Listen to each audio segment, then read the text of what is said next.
오늘은 사도행전 19장 8절에서 20절 말씀을 가지고 오직 하나님만 길흉화복을 주장하시는 주권자이시다, 이런 말씀으로 함께 은혜를 나누고자 합니다.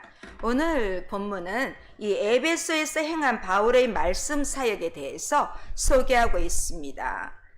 바울이 지금 온 이 에베소는 지정학적으로 아주 중요한 곳입니다. 에베소는 이 튀르키에 있습니다. 소아시아 지역에 있는데, 바로 이 에베소에서부터 요한계시록에 그 소아시아 7교회가 등장합니다. 에서버두사빌라입니다.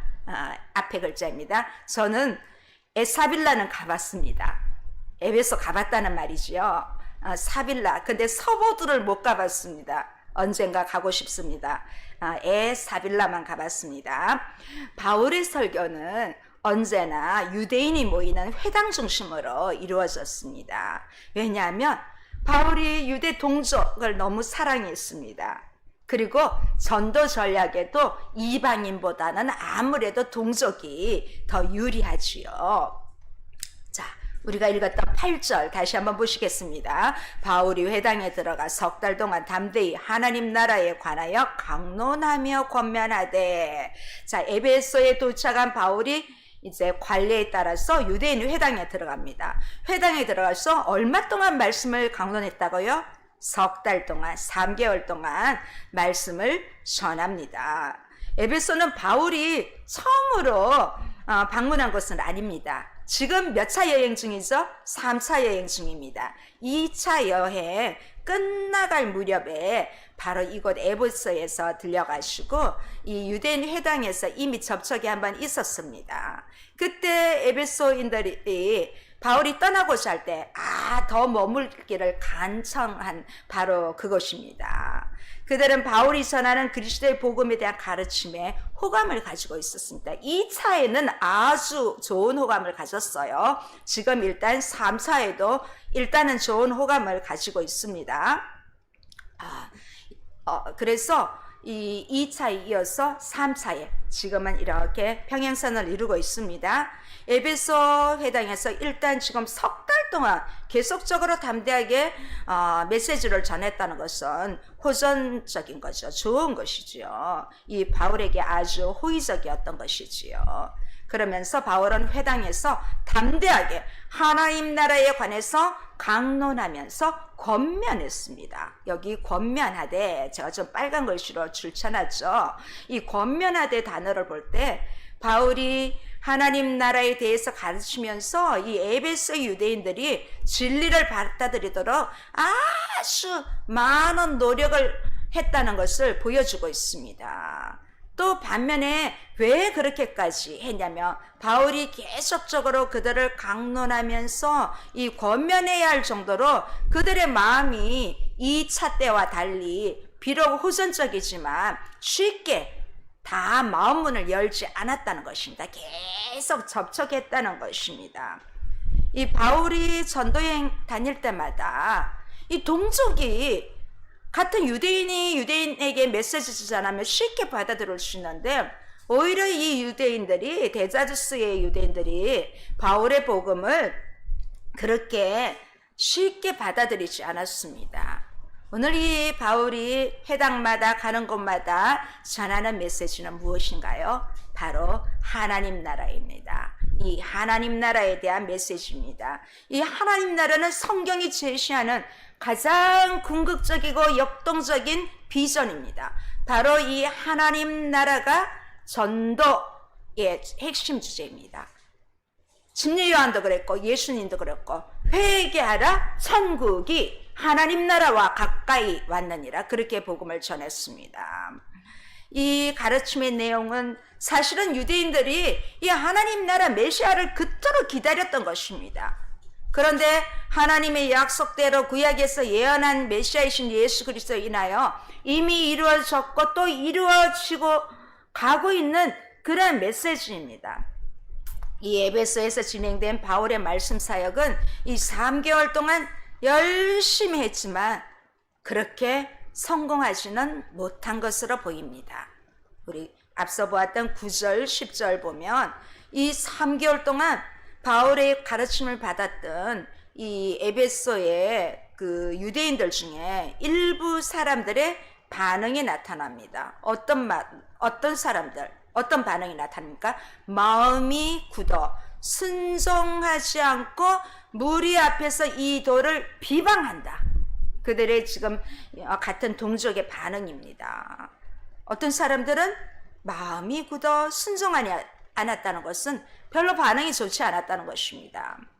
근데 이것은 복음에 대한 문제가 아니라 이 어떤 사람들이 받아들이는 어떤 신앙에 관한 문제입니다. 복음은 하나님 나라, 바로 메시지를 선포했지만 어떤 사람들이 이 마음이 굳어져서 바로 듣지 않았던 것입니다.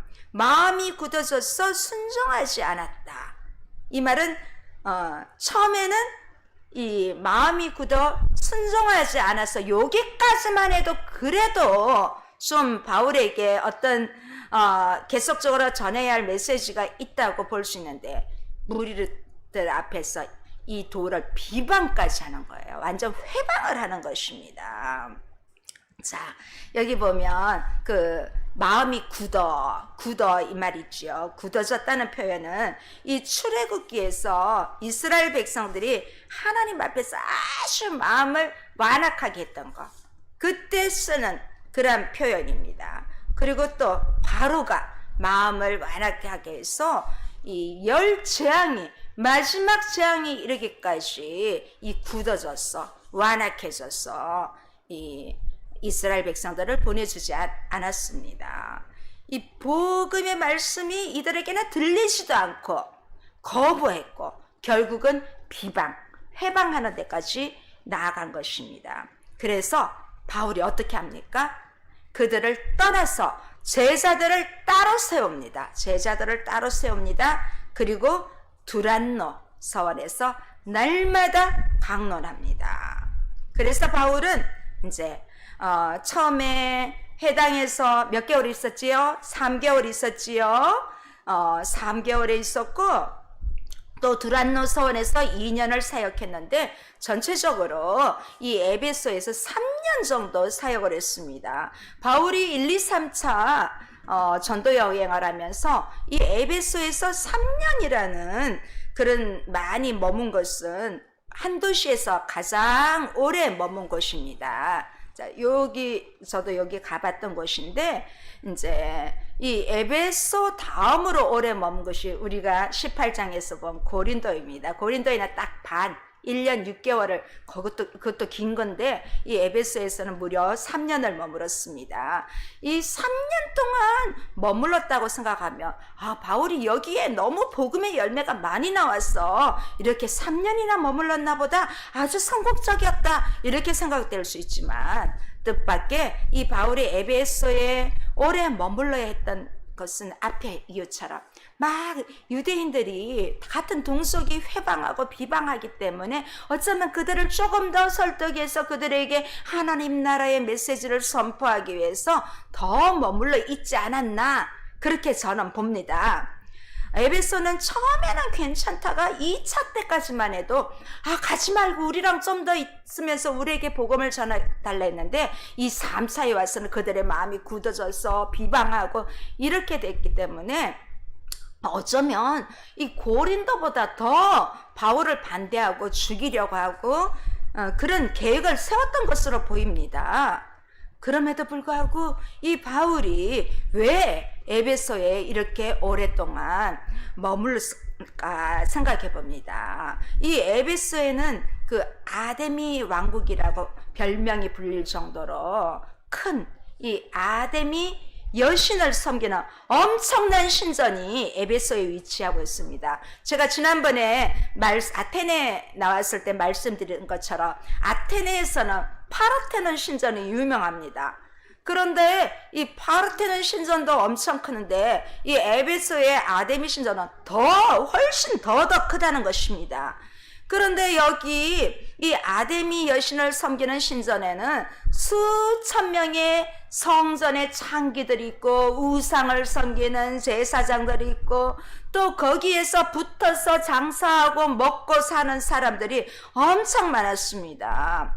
모든 부분에서 이 에베소에는 아데미 신전을 중심으로 돌아가게 됩니다. 이 큰 신전이 있다 보니까 돈이 이쪽으로 많이 들어오고 또 나오고 하는 것입니다. 어쩌면 이 에베소 전체를 흔들 정도로 막강한 영향력을 발휘하고 있는 것이 바로 이 아데미 신전입니다. 고린도 못지않게 타락한 곳이 그 도시가 바로 이 에베소였다는 것입니다. 눈에 보기는 이 에베소 가로수길이랑 너무너무 좋습니다. 그런데 이런 상황에서 바울은 에베소에 어떤 성교를 영적으로 거대한 사탄의 세력과 하나님 나라의 대결인 이 영적인 전쟁의 구도로 이해를 했습니다. 그래서 다른 바울 사도가 신약에 몇 권을 썼는지 아십니까? 13권을 썼습니다. 네, 13권 중에 특별히 다른 편지에는 영적인 전쟁을 쓰지 않았는데 에베소에서는 하나님의 전신갑주를 입으라 하면서 영적인 전쟁 이야기가 나옵니다. 왜냐하면 이 에베소에는 예수님을 영접한 많은 그리스도인들이 있었습니다. 그러나 바울은 그들과 힘을 합쳐서 회당에서 자신을 배척한 복음의 방해자들과 맞서지 않았습니다. 그런 복음의 방해자들을 떠나서 이 에베소의 그리스도인들을 따로 세워서 제자를 만들었습니다. 이 따로 세운 제자들에게 집중 제자 훈련을 시킨 것입니다. 그래서 바울은 이 두란노 서원에서 이미 복음을 듣고 예수님을 영접한 에베소의 그리스도인들에게 새롭게 또 주님의 부르심을 받은 사람들 더해서 이렇게 복음을 날마다 강론한 것입니다. 거의 2년 동안 한 번도 빠지지 않고 이렇게 사역을 한 것입니다. 이렇게 에베소를 거점으로 삼은 바울의 전도 사역으로 요한계시록에 서두에 제가 말씀드렸지요. 요한계시록에 등장한 7교회가 탄생되었습니다. 이때 태동한 교회들은 그 후에 이제 수세기 동안 이 기독교를 이끌어가는 중요한 교회들이 되었습니다. 그래서 이 바울은 이렇게 악한 도시인 에베소를 떠나지 않고 그 한가운데서 주님으로부터 받은 복음 전파의 사명을 감당하기 위해서 최선을 다해서 사역하던 중에 에베소에서 어떤 일이 일어났습니까? 우리 11절, 12절 함께 보시겠습니다.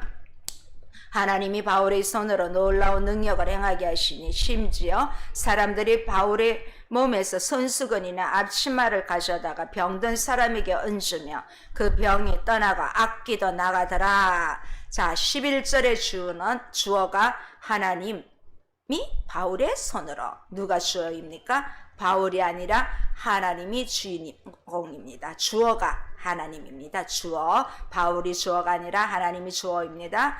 바울이 놀라운 능력을 행한 것이 아니라 하나님께서 바울로 하여금 놀라운 능력을 행하셨다는 말씀입니다. 여기서 언급한 이 놀라운 능력이 무엇일까요? 바로 뒤에 따라 나옵니다. 치유와 귀신을 쫓아내는 능력입니다. 바울이 손을 대기만 해도 어떻게 했습니까? 바울이 손을 댄 것이 아니라 바울에게 손을 대기만 해도 병에서 낫고 귀신이 쫓겨나는 역사가 일어났습니다. 그런데 여기 보면 단순히 능력이라 하지 않고 놀라운 능력을 행했다고 합니다. 바울의 손으로 능력을 행하게 하시니 이 말이 아니라 바울의 손으로 놀라운 능력을 행하게 하시니 이 놀라운으로 번역된 헬라어는 특별한, 뛰어난, 놀랄만한, 비범한 이런 여러 의미의 뜻이 있습니다. 자, 이전에도 바울은 하나님의 능력으로 병자를 고치거나 귀신을 쫓아낸 일이 있습니다. 그런데 여기서는 그냥 능력이라 하지 않았습니다.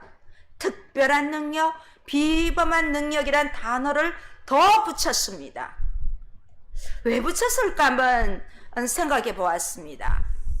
아마도 이 에베소의 날씨와도 관련이 있는 듯합니다. 에베소는 늘 덥습니다. 에베소의 날씨는 매우 덥습니다. 바울과 에베소의 그리스도인들은 그곳의 이 무더운 날씨 때문에 대부분의 그쪽 사람들은 그래요. 그쪽 사람들은 이 날씨가 뜨거울 때, 특히 11시, 오전 11시부터 해가 져갈 무렵 한 4시까지 가장 뜨거운 시간은 그냥 집에서 자요. 그들은 일하지 않고 너무 뜨거워서 일하지 못해요. 사실은 광야를 걸어봤습니다. 왜 그쪽 여성들이 히잡을 쓰는지 종교적인 이유도 있지만 너무 뜨거워서 쓰는 것 같아요.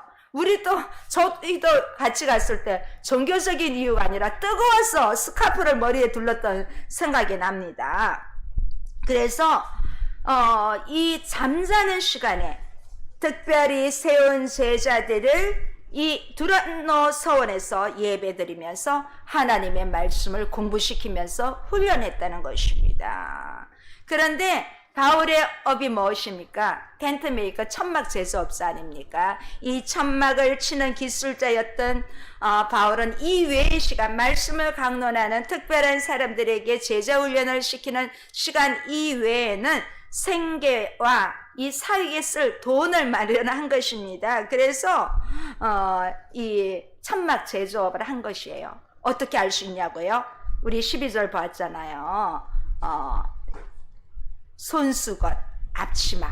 바울의 몸에서 손수건이나 앞치마를 가져다가, 자, 바울이 지금 갖고 있는 거예요. 이 손수건은 뭐예요? 우리 손수건 주로 뭐로 사용해요? 여름에는 뭐 땀 닦는 데 사용하잖아요. 날씨도 진짜 더운 날씨에 이 텐트 일을 하면서 바울의 주머니에 손수건으로 땀 닦는 거예요. 땀 닦는 천 조각이라 생각하면 되는 거예요. 그리고 또 앞치마는 뭐예요? 우리가 보통 주방일이나 무슨 좀 이렇게 특별한 자영업을 하시는 분들을 보면 거기에 걸맞는 앞치마를 하잖아요. 바울도 이 텐트메이커 천막을 만드는 일을 하기 때문에 이 앞에 두르는 좀 앞 가리개처럼 그런 앞치마를 갖고 있는 거예요.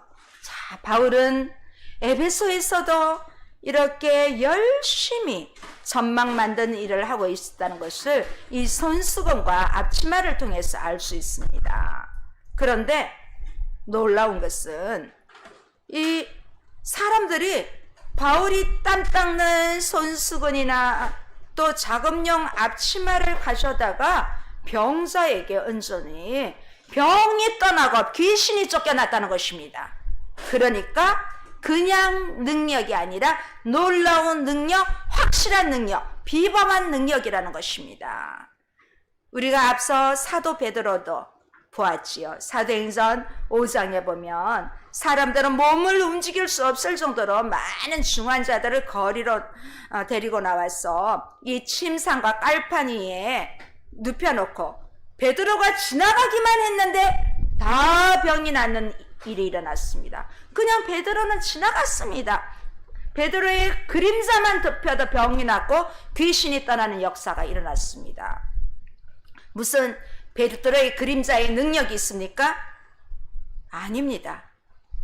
이 병자들을 불쌍히 여기신 하나님께서 베드로의 그림자를 통해서까지 역사하셨다는 것입니다. 오늘 본문도 마찬가지입니다. 바울이 무슨 초능력을 가진 슈퍼맨입니까? 아닙니다. 우리와 똑같은 성정을 가진 인간입니다. 게다가 땀으로 젖어 있고 올여름 진짜 덥더라고요. 저도 좀만 그러면 땀이 뚝뚝 흐를 정도인데 거긴 더합니다. 거기는 평균 40도가 넘어요. 진짜 뜨거워요. 광야길. 그렇기 때문에 거기에 사람들은 일을 못해요. 대낮에는 일을 못하기 때문에.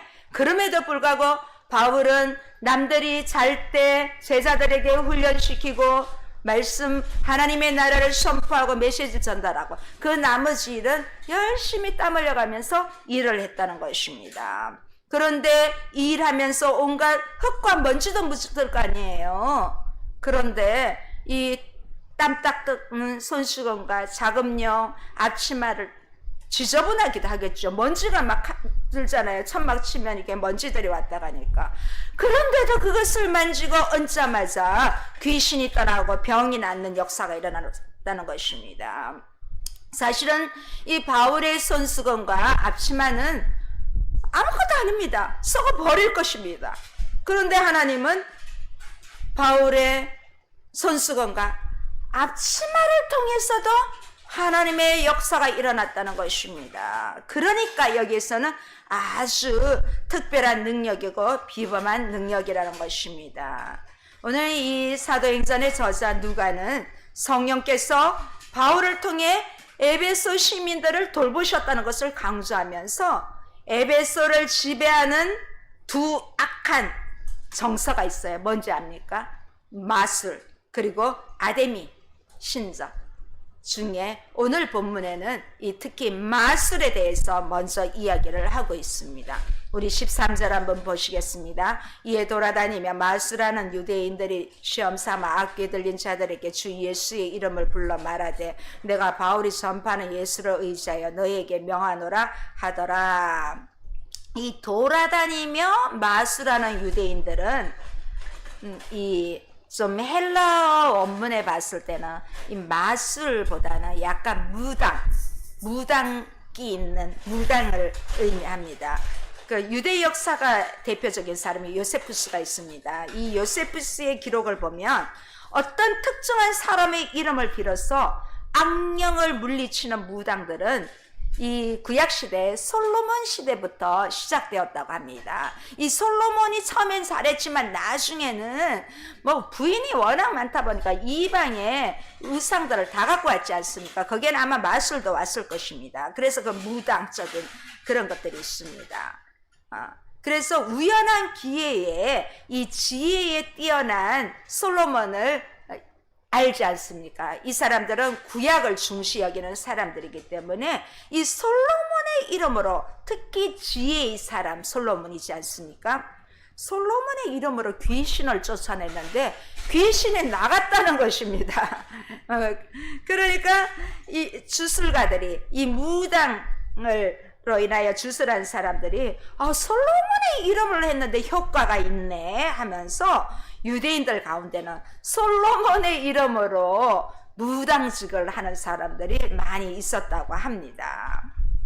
그래서 이 에베소에 사는 사람들도 그렇게 하니까 돈이 벌어지니까 사람들이 신통하게 이루어지니까 온 것입니다.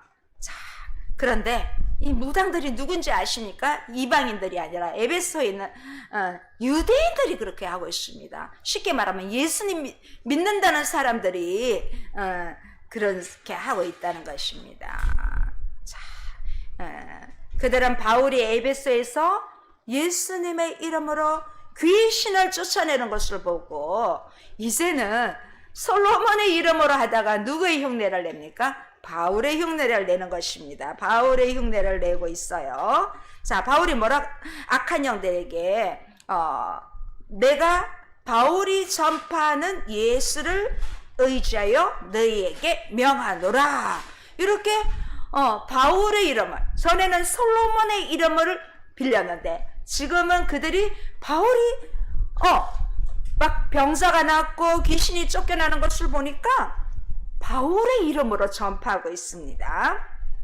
자, 그래서 이들은 이걸 어떻게 합니까? 시험 삼아 한 것입니다. 시험 삼아 유대인들이 시험 삼아 솔로몬의 이름으로 하니까 됐는데 바울의 이름으로 하면 될까 안 될까 시험 삼아 한 것입니다. 성경의 수를 보면 이 일을 가지고 망령되이 했다고 그렇게 기록되고 있습니다. 우리 시험 삼아에 보면 진짜 시험 삼아 한 거 그대로 됩니다. 그렇게 그대로 되는 경우가 많지 않습니다. 진짜로 믿지 않는데 어떻게 될까요? 시험 삼아는 진짜 믿는 것이 아닙니다. 그냥 해본 것입니다. 그냥 그러니 이러한 시도가 과연 귀신들에게 통할까요?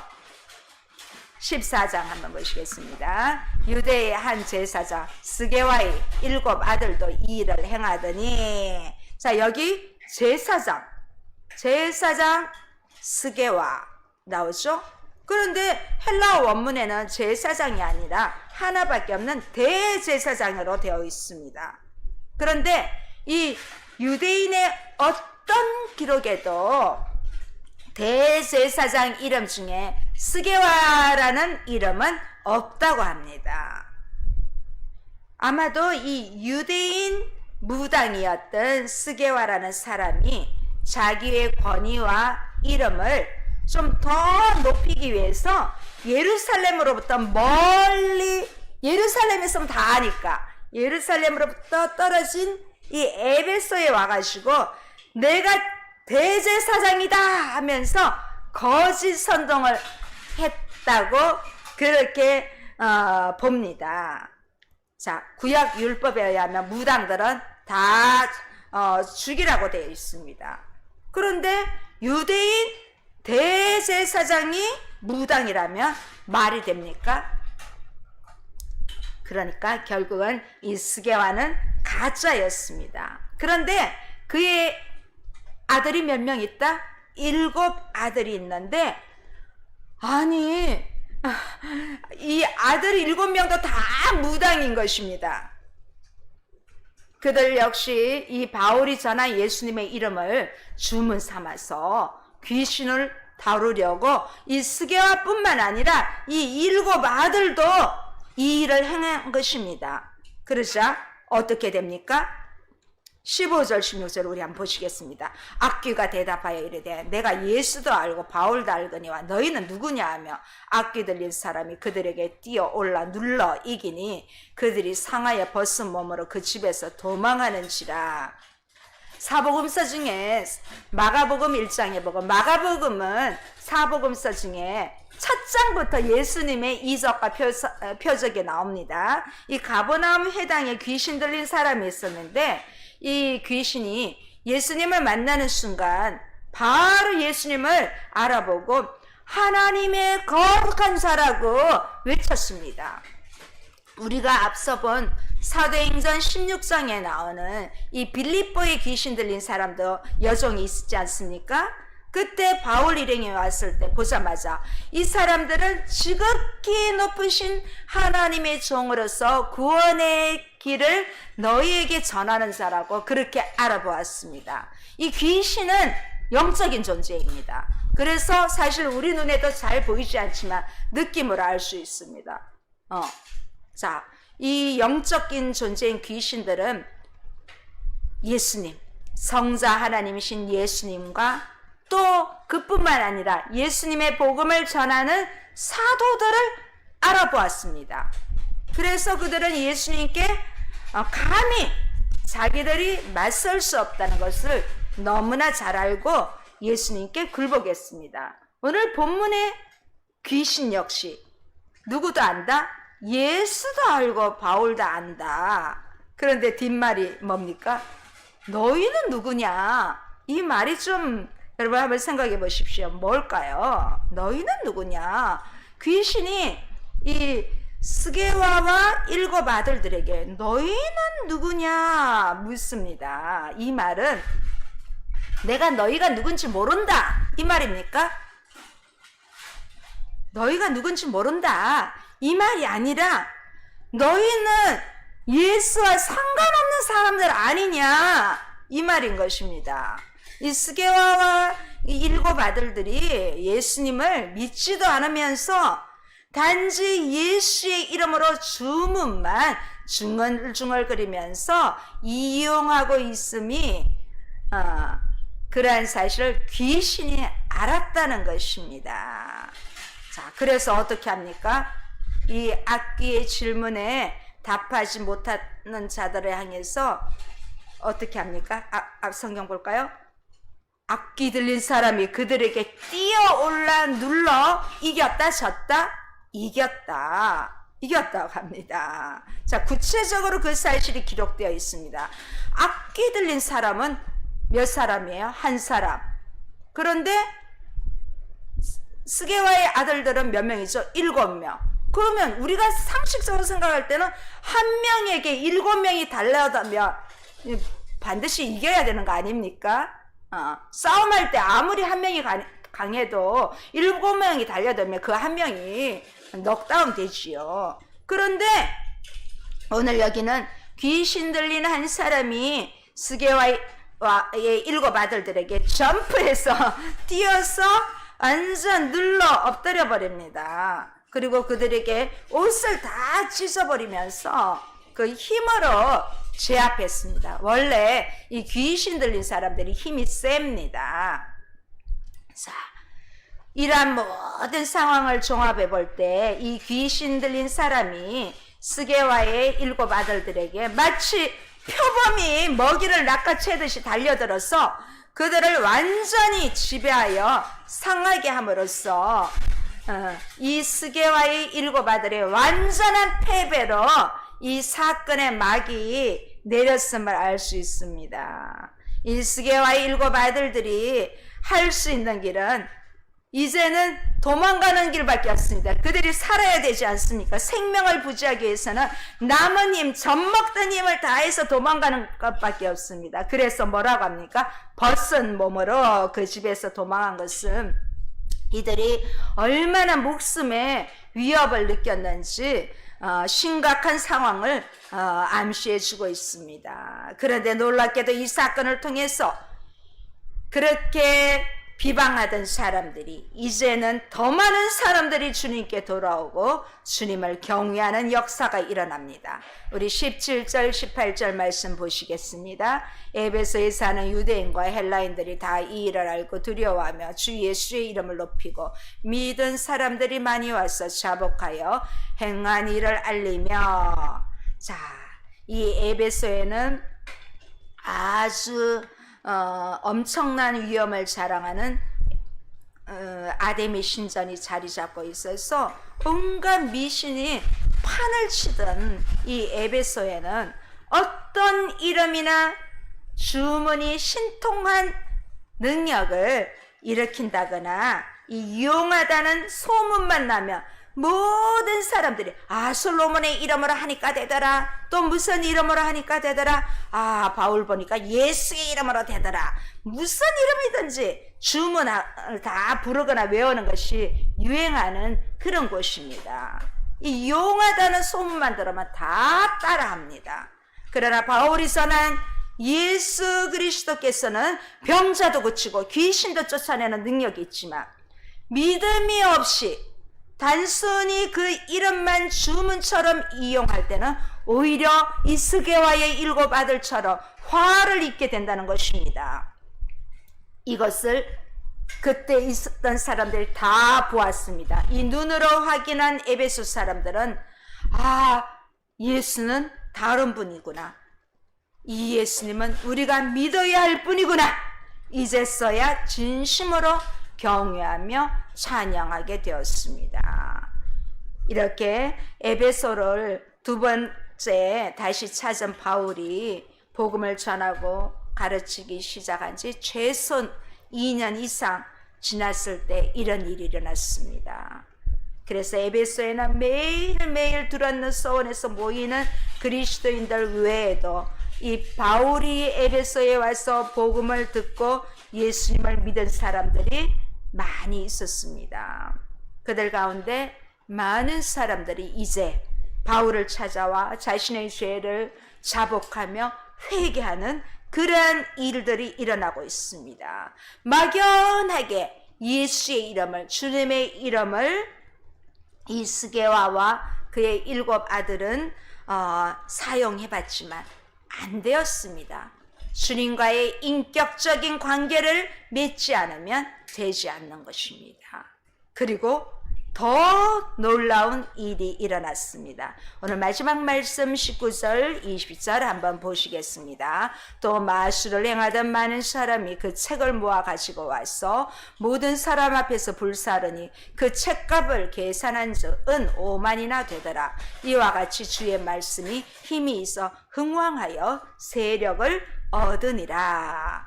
자, 이 13절에 나오는 마술하는 어떤 유대인은 제가 무당이라고 그랬죠.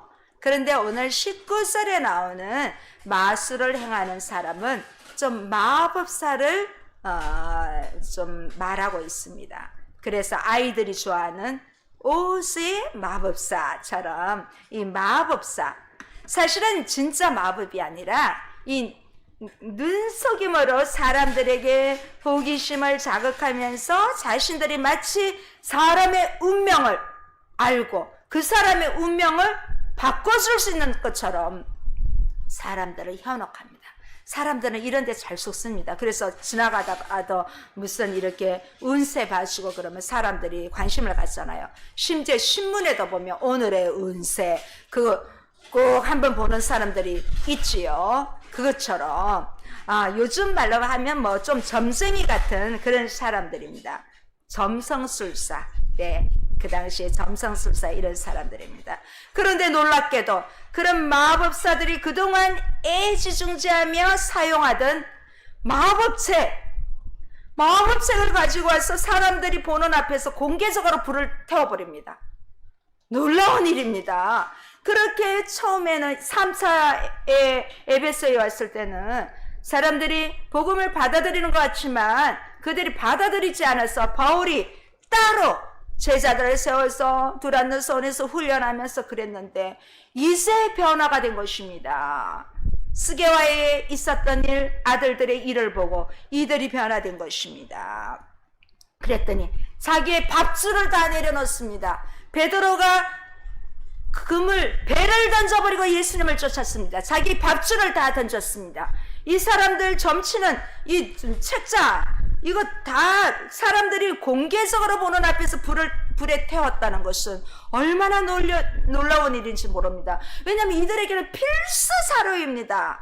그런데도 그들은 미련 없이 그것들을 불살라버립니다.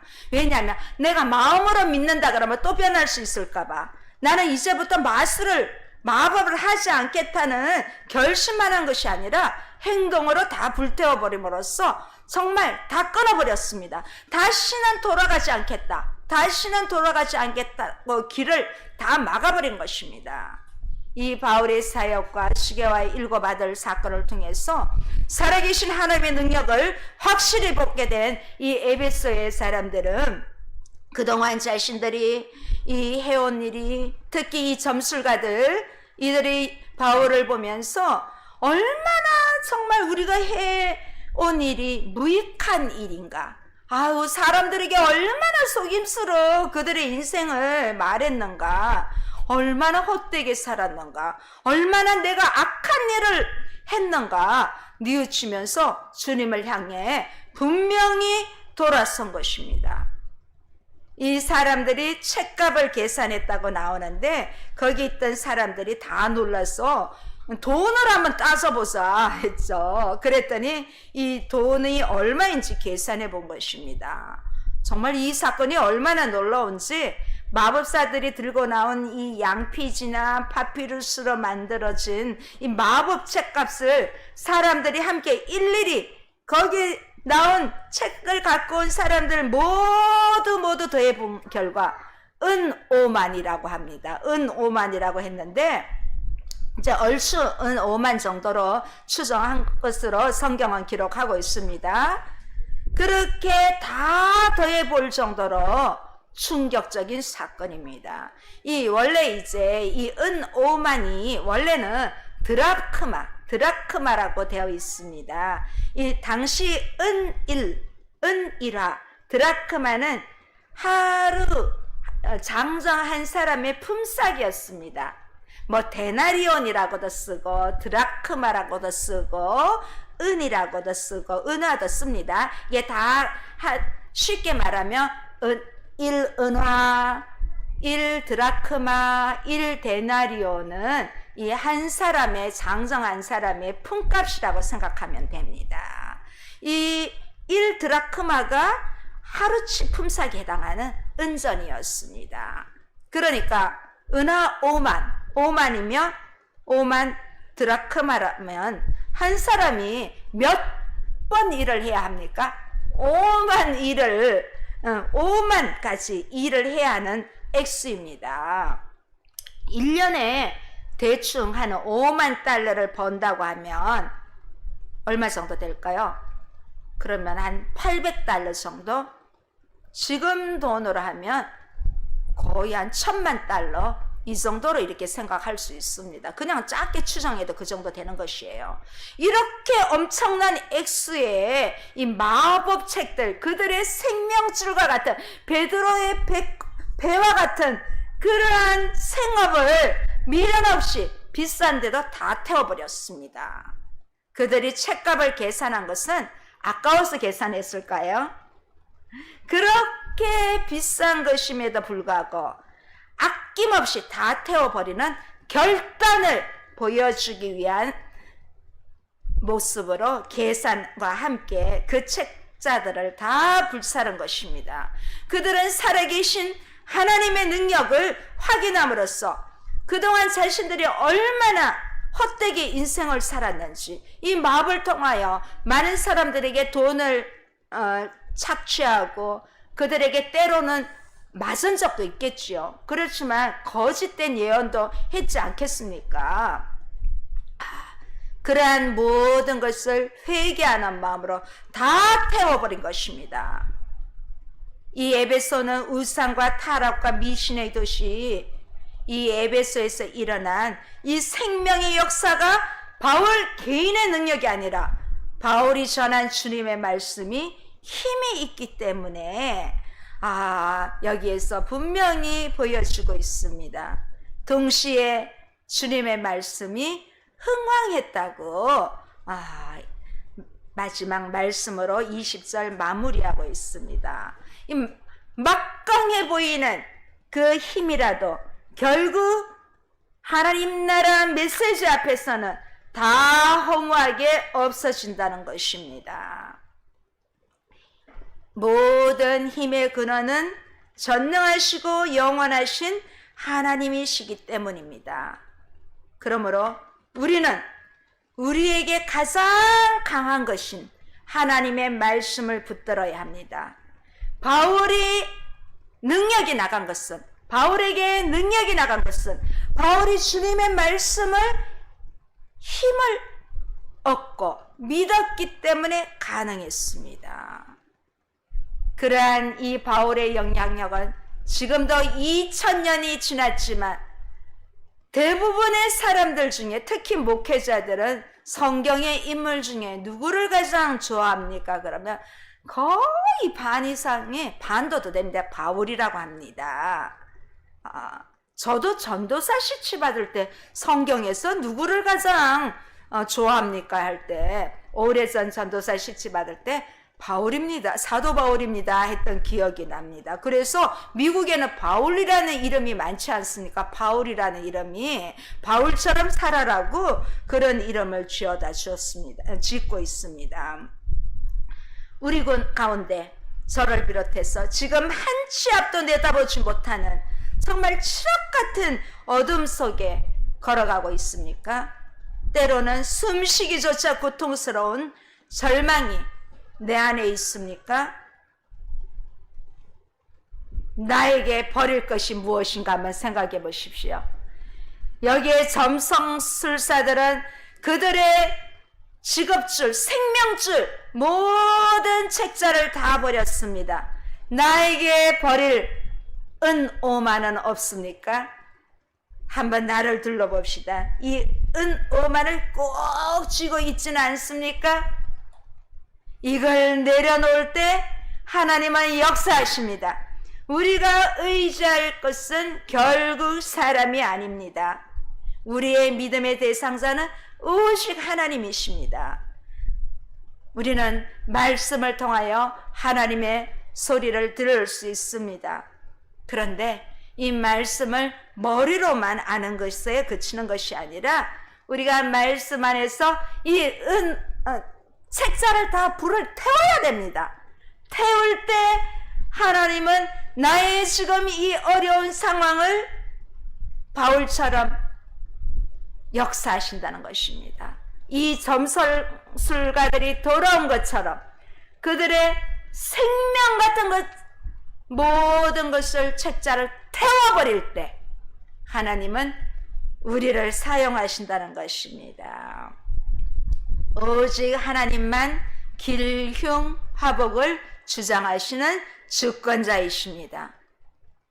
점을 쳤어도 알 수 없습니다. 순간 기분 좋을 수 있지만 정답이 아닙니다.